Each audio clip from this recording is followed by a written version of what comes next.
He has spoken on the topics faith, family, and freedom in Cuba, Belgium, Brazil, Congo, UK, and all over the USA to crowds from 14 to 40,000. Please help me welcome J. Loren Norris. This thing has lost its mind twice today. But I'm J. Loren Norris with Leading Leaders Podcast, and it really strikes me the number of relationship issues that we're seeing in the workplace today.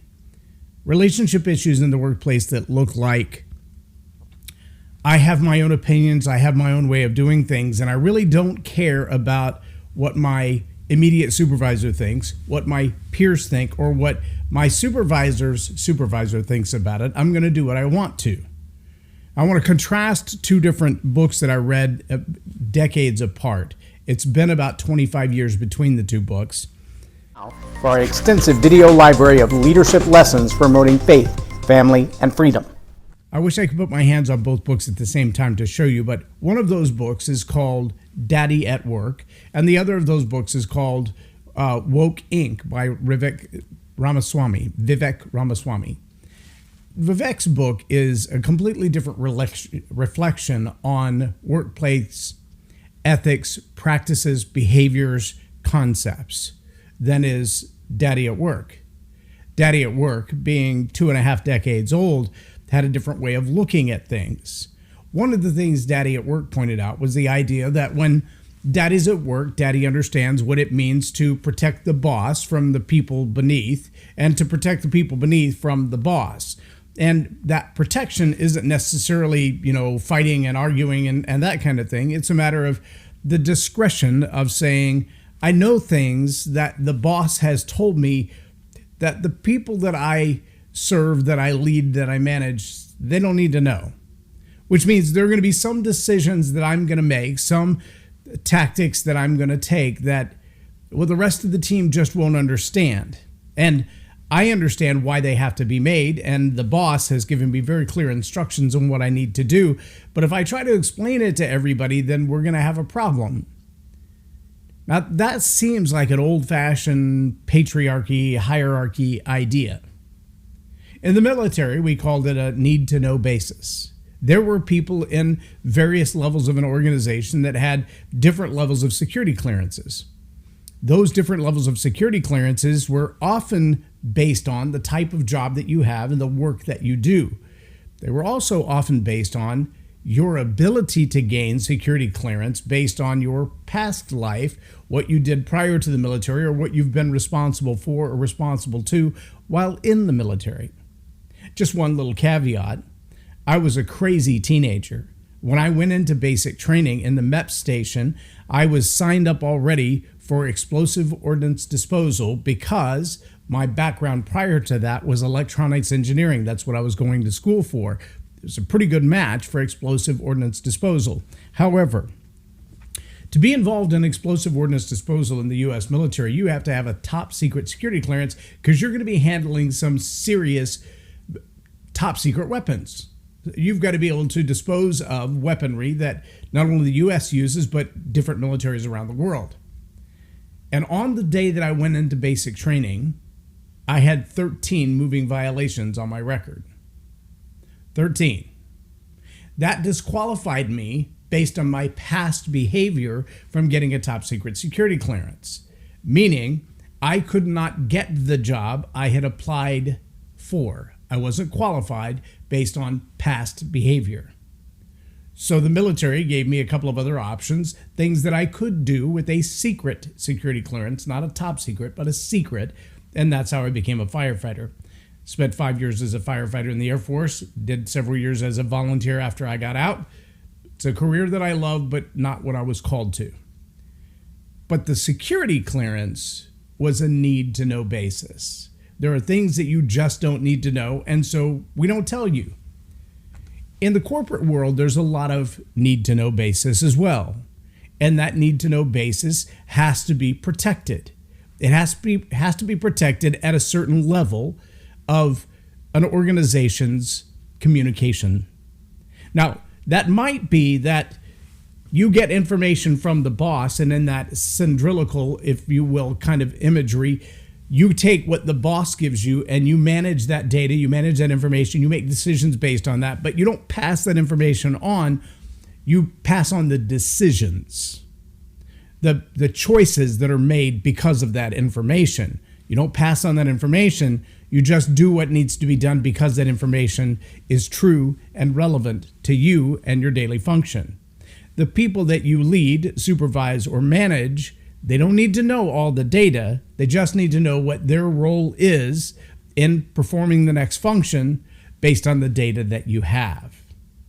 Protecting up means you don't reveal that data or why the decisions were made or who made the decisions. You just do your job in making sure that the work gets done and the tasks are performed. Sometimes, though, that's not just the cylindrical relationship to up and down. Sometimes it's linear as well. And when a boss trusts you with some information, or a manager or a leader says, I'm going to give you some insight on this because it will help you make better decisions, and it's not information that you're not supposed to know, it's just not information that you have to know. I'm giving you a little bit of a privileged insight, if you will. Then, of course, you have to protect that up and down the chain, but you also have to make sure that it doesn't disseminate outside that. Now, here's the real tricky point. In the same way that the employer has the discretion of whether or not you have a job when you have your face filled with nails, or your face covered in tattoos, or your hair or your teeth a different color than is the normal human colors, the boss has the discretion of whether or not you can be trusted. And whether or not you can be trusted sometimes isn't about the secret information. Sometimes that's tested. And here's the really, really tricky part. Leaders know this. Leaders know that protecting up and protecting down isn't always about classified or self-contained information that has to stay within the silos. That's not always about that. Sometimes it's about relationships. Sometimes it's about we've got to grind through the work, if you will, of what it takes to get our team up to snuff. And grinding through that work sometimes requires a little bit of discretion and a little bit of just bite your tongue and hold your opinions until we get past this next hump. If you've ever watched any kind of sports, there will always be that working out of the relationship that has as much to do with the relationship as it does the skill set. Whether it's a tennis team or a volleyball team, it's not just a matter of knowing that your teammate is a person proficient in the game, but do they play well with others? Do they play well with you? Do their habits offset your habits? Are their skill sets and their strengths compatible with and comparable to yours? Are they also completing rather than competing? When you mesh people together, do you find that together you perform better, or do you find that one of those people really creates more friction, regardless of their skill set? Their personality, the way they interact with others, their trustworthiness really is more decaying than it is constructive within your organization. See, protecting up and protecting down requires that at each level, we have the opportunity to assess those things as a leader, to be able to watch how someone fits into a team and be able to deal with that within the team. The challenge sometimes is you get people who have cross-team relationships. And when a new person comes into that team, it's real easy to say, well, I was talking to my friend the other day about this new teammate, and I said blah, blah, blah. It happens all the time. It's a normal function. You sit around the coffee shop or the water cooler, and you just have a casual conversation. But you don't realize sometimes that casual conversation is revealing to someone who you might think has zero impact on your organization because they're not in your chain of command, but they know somebody who is. Or they know somebody who's above somebody who is. Or they know somebody who is somebody who's above all the somebodies that is on your team. And suddenly what seemed like a casual conversation around the water cooler becomes, I don't trust my boss to make good decisions about hiring on my team. I don't trust my boss to make good decisions about assignments within my team. Now, that's not the way it was worded. In fact, may not even be the emotion of that conversation, but that conversation becomes a game of telephone. If you remember the old game where you say something and you pass it on to so-and-so, and then they pass it on to so-and-so, and they pass it on to so-and-so. By the time it gets to the end, it sounds nothing like what was originally said. Protecting up and protecting down realizes the silos of our teams has a purpose.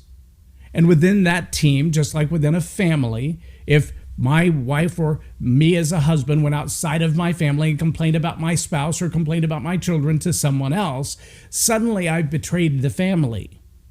Suddenly I've betrayed the protecting up and the protecting down. In fact, in the book, Daddy at Work, that protecting up and protecting down concept was brought from the workplace back home and said, if the kids have a challenge with something that mom has said, dad doesn't throw mom under the bus and go, well, that was her idea. It was a dumb idea. We're not going to do what mom said, are we? We're going to do what we want to. That's a betrayal of the trust between a husband and wife.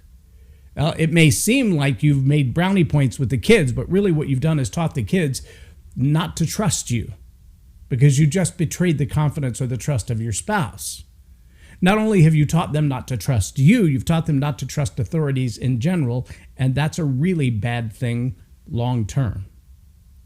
An example of that is in Vivek Ramaswamy's book, Woke Inc. He talks about the fact that as the founder of a multi-billion-dollar multinational company, there was a rebellion within his organization where people at the lowest level began to murmur, and they began to talk poorly about his choices and his leadership as the CEO. 25 years ago, the CEO would have said, if you don't like the way I run the company, there are plenty of other jobs out there. Good luck to you. Not in today's world. In today's world, that rebellion that started as a mutiny, if you will, among the lowest level employees worked its way up the chain until the board asked the CEO of the company to resign. He was forced out of the company he founded, forced out of the company he created, with inventions and ideologies all his own. He was forced out. There was no protection up. There was no place that a mid-level manager said, hold on, you need to keep this silliness to yourself, work out amongst yourselves the issues, let us help you as leaders work out the issues. No, they just passed the buck all the way to the top until it came to an abrupt end. And I don't know what the strength or survivability of that company is now, but the sad reality is people who don't have all the inside knowledge, they don't know all the inside baseball, if you will. They don't know all the decisions that have to be made. There are a lot of times as parents that my wife and I made decisions that if we discussed it with our kids, we would have had an entirely different decision. But there's also stuff that our kids didn't need to know as we were raising them, things that were not their purview, that would have created stress for them that was undue, and there would have been no resolution. I don't think good parents pass those kinds of stressful decisions on to their kids. You make as many with your family as you can, but you also have to remember there's a need-to-know basis. There's a place where there's nothing they can do about it anyway. It's not that it's none of their business. It's just that their input isn't going to be productive. They don't have enough information or experience in life to pour into that conversation. When we start putting all those things in play, from family relationships to corporate relationships to military relationships, we realize that that need-to-know basis is enormous. That trust level that says, I can trust you to give you information so you can make better decisions, and know that those decisions will be passed down, but not the information, because I've got to be able to trust you with the data in a need-to-know basis. I've also got to be able to trust you that what we're working on in our team, in our family, in our unit, will stay within our unit, because there may be others outside our unit who have different decisions, different input, different concepts, different data even than we have, and they would criticize or ridicule not only our decisions, but the way that we go about carrying out those decisions, the tasks that we choose to perform to carry out what we've been told to do. It's not the business of everybody in the organization. If it was, we'd all be one team, not multiple teams. We'd all have one assignment, not multiple assignments. But our job is to carry out our assignments, to perform our tasks with the data, the information that we have on a need-to-know basis. And there are people outside the team that don't need to know what's going on with us, not airing our dirty laundry, not being exposed to every intimate relationship detail. And I don't mean intimate in the sexual way, I mean the inner workings of personal relationships. When you can back out of that as a leader and say, I realize that team has a way of functioning that, like a two-person volleyball team or a baseball team or a any other sports team. They play well together. It's not just, and the Dallas Cowboys suffered this for probably a decade, a field filled with incredibly talented top name stars, all of them based on their stats, the best of the best at what they did. The greatest receivers, the great quarterbacks, the great blockers and runners. And they could not find teamwork to save their lives. They beat themselves into oblivion decades, year after year, season after season, game after game. They would come to the end and everybody's stats looked really well, but there was no teamwork. If a guy touched the ball, he expected to get a touchdown, and he threw a fit if he didn't. And if he got on the field and didn't get a touch because everybody was double teaming and they were throwing the ball somewhere else, he had a fit about it. Many of them ended up leaving the team and moving on to other things. If you have a teammate on your team who's always looking for the glory, who's always explaining things outside the team to everybody else, looking to gain favor or curry favor with someone besides the team, they may not have the team orientation that you need, and it may be time for them to move on.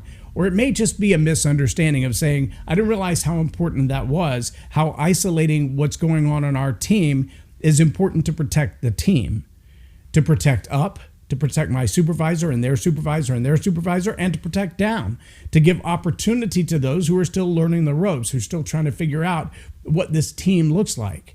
Well, sure, there's job details that you have to learn. There's tasks that have to be understood. There's data that you've got to secure and understand and comprehend and apply. But then there's just the human relationships of, well, this is not the way I've always done it, and this is the way that we've always done it, or this is the way we've never done it before, but we're willing to give it a shot if you think it'll work.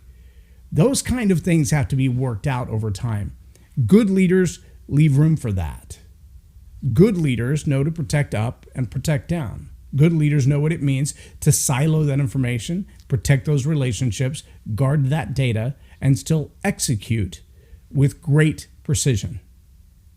I want to challenge you as leaders. If you've got people in your team that you feel like have betrayed your trust unintentionally, betrayed your trust because they didn't realize that it was a confidential conversation when they had it with you, but now they've had it with somebody else and that's running a risk, I want to challenge you as a leader just to be more clear on your communication, to be more clear on your intentions, to be more solid in what you decide they're worthy for you to reveal to them. That doesn't mean you cut off the relationship. It just means that you protect your relationship and your team even better than you have in the past. I'm Loren Norris with Leading Leaders Podcast for Tell It Like It Is TV. Have a blessed day.